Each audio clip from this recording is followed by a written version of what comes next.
Welcome to the Slop Farm. Enjoy the video. Want to play PUBG Mobile on your PC with a keyboard in 2025?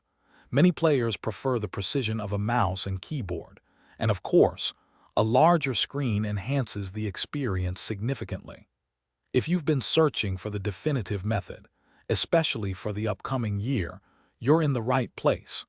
We'll explore the only officially supported way to get you into the action. So what's the secret? It's all about using the official emulator, Tencent Gaming Buddy, now widely known as Game Loop. This is crucial because it's the only officially supported way to play, meaning you avoid any risk of account bans. Other unofficial emulators can flag your account, potentially leading to permanent suspension, so stick with Game Loop for a safe and smooth experience. Getting started with Game Loop is surprisingly simple. First, head over to the official Game Loop website and download the installer file. Once downloaded, run the installer and follow the straightforward on-screen instructions.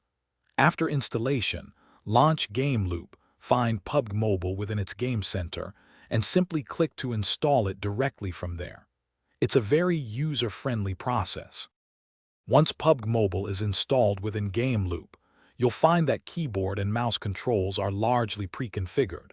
However, you can easily customize them to suit your personal playstyle.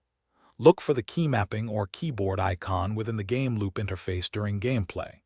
Here, you can reassign keys, adjust mouse sensitivity, and fine-tune controls for aiming, shooting, and movement, making your experience truly personalized. To truly enhance your PUBG Mobile experience on PC, consider tweaking a few more settings. Adjust the in-game graphics for better performance based on your PC's specifications, perhaps increasing resolution or anti-aliasing if your system can handle it.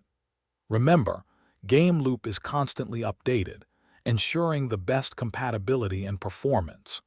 Enjoy your battles with the ultimate control and a clear, expansive view. Thanks for watching. Consider subscribing if we helped you today.